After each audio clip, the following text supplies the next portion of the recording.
few weeks ago, I made this video essay highlighting Kronovi's career, accomplishments, and general storyline.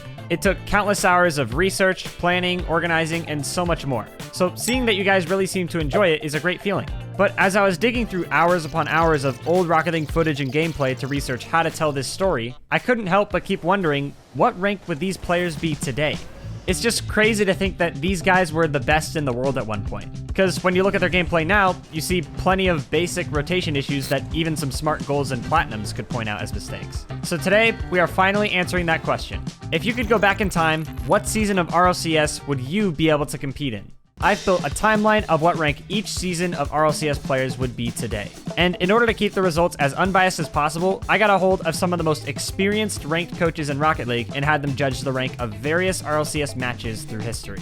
And the thing is, I didn't tell any of them that these were actually just old RLCS replays. So they would be judging their ranks based purely on the gameplay itself. All these coaches have hundreds of hours of experience analyzing players of all ranks, so if anyone would have a good eye for this, it would be these guys. Just had to make that clear before the Plats rushed to the comments saying they could have competed in RLCS back then. And by the way, if you haven't already, please hit subscribe. Right now I'm in a race to 500,000 subscribers with other YouTubers, and the winner gets Alpha Boost. So it'd really help me out. It only takes a second, and you can always unsubscribe if you want to. So I sent each of the coaches some replays from various RLCS seasons, and I anonymized all the car information and hid the nameplates to avoid any form of bias. I also didn't send them all the same recordings. I made sure to pick different replays to send to each coach. That way it would be an even more balanced review, and the results for an entire season wouldn't be skewed by a single weird replay. And on top of that, I gave them infinite time to analyze each game and determine the rank for the match. With all this coming together, I now have the final timeline of how the ranks of RLCS Pros progress throughout each season.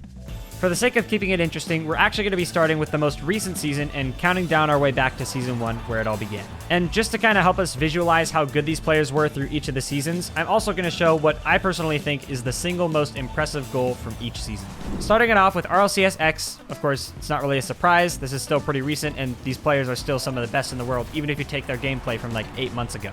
These guys would still be high SSL 2000 plus MMR.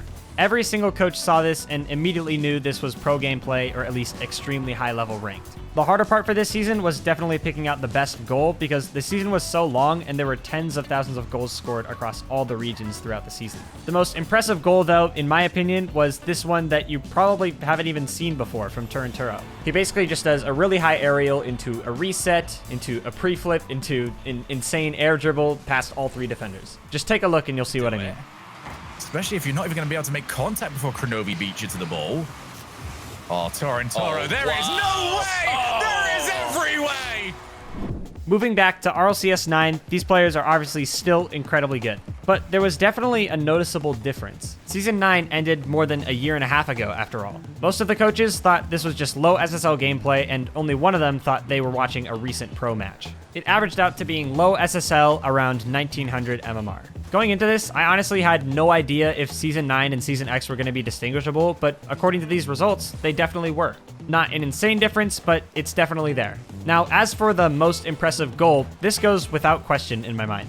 To this day, this is still the craziest goal I've ever seen in RLCS. Mechanically, this is already one of the best RLCS goals ever, but given this was in the grand finals of the entire season at 0 seconds, this just deserves the spot completely. Not really committing, they're not willing to commit too risky on these passes. Astral, double touch to the backboard, Yukio's pre-jump, but Astral just does everything himself!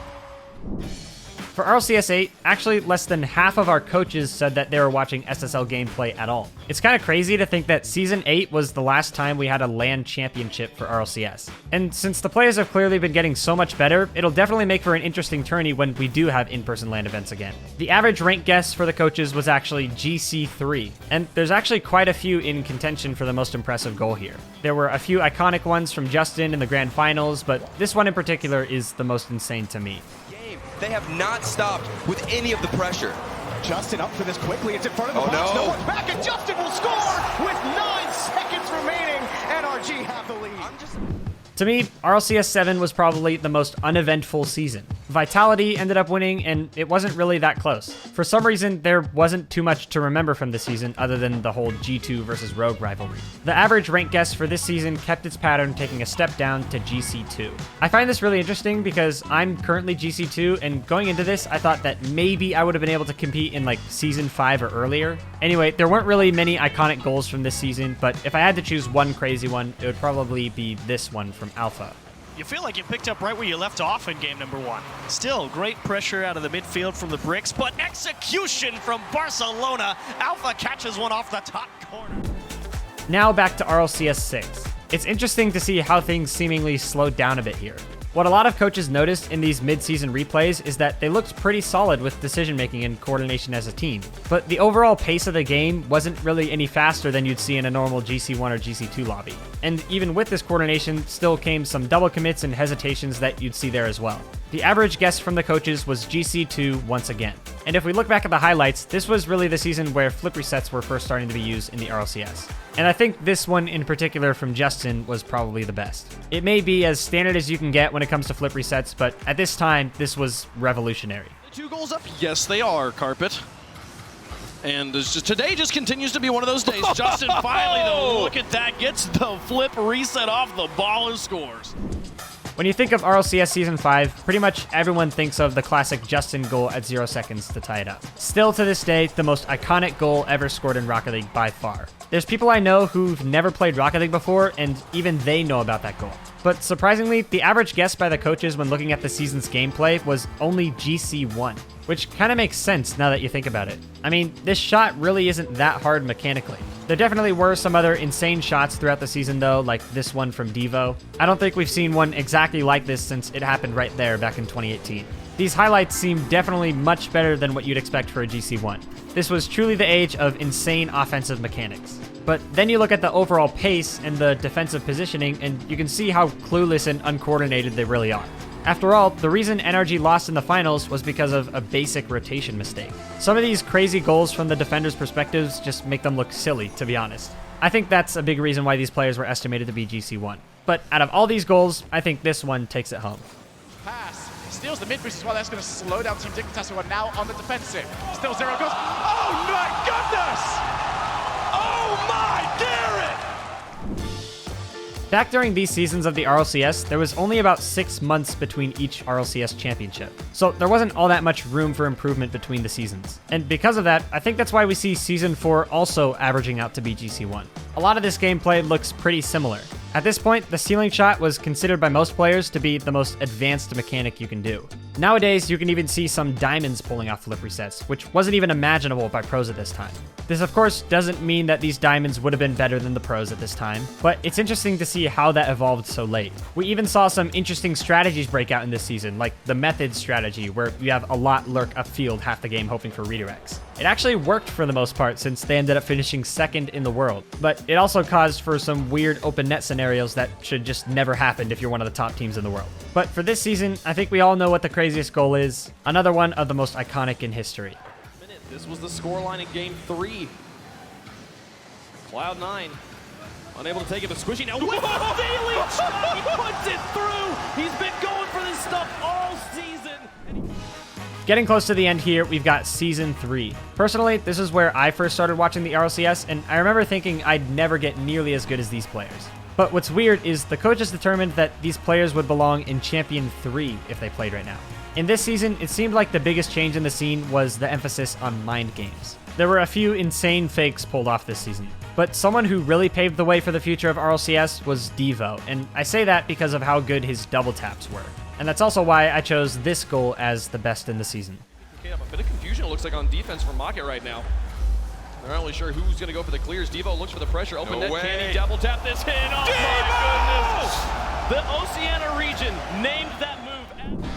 Heading back to Season 2, you see a very similar theme to before. These players are making really smart and calculated decisions everywhere they go, but there are literally no advanced mechanics, and the game speed is so slow. The average answer for Season 2 was GC1. But wait, that's higher than Season 3. What's going on here? Hi guys, I'm just taking a break from editing the video. So there's actually a reason why season 2 was different from all the other seasons. So specifically, one of the coaches that I sent the replays to actually decided to generalize all of his answers and basically say all of these replays are 2K plus MMR. I guess judging by how weird the gameplay was, he thought this was some sort of prank video, which I guess it kind of was for the coaches. But anyway, one of the 5 games that I showed him was season 2, so that's why that was skewed up. But if you take that 2K plus MMR outlier out of there, then the average suddenly becomes champion 3, which actually does line up with the rest of the distribution. So just wanted to clear that up. Back to the video. So the best play from this season would probably have to be this double tap from Remco. It's pretty impressive to be able to adapt to an unexpected bounce like this so quickly. But what I find funny about this is how the casters react like it's so insane, which it was at the time, but today's casters would probably be laughing at how scuffed of a goal it was. Just watch. Final minute of game number 6, and Devo puts it out into the middle. Remco's the first one there, gets another touch. Oh my He's goodness, not able to touch it. A great play by Remco. What is that touch upside down? So finally, moving back into season 1, we had a lot of mixed answers for this. Again, it's so hard to judge the rank of these matches because they're so different from a normal ranked game. The players are really methodical, but they just play so slow and don't use any advanced mechanics. The average rank from everyone actually did come out to line up with everything else though. It eventually totaled up to being champion 2. So if you're champion 2 or higher right now, there's a good chance that your current skill would have been good enough to compete in RLCS at some point. And of course, the best goal from this season, I think a lot of you can guess. Needs it to stay alive. Defense coming out from this iBuyPower team. Defense and iBuyPower, not things you usually talk about at the same time. He's carrying it. Cronovi, they can put it in. They stay alive. We go to game 5. So there's the timeline. Again, take this for what you will. I'm not going to pretend like this whole thing is completely indisputable, but I do think it gives us an interesting idea since the coaches had no clue they were watching RLCS matches when they were first judging the ranks. So that's about it. Thank you for watching as always. Don't forget to hit subscribe to help me win that race to 500,000 subscribers, and I'll see you guys next week.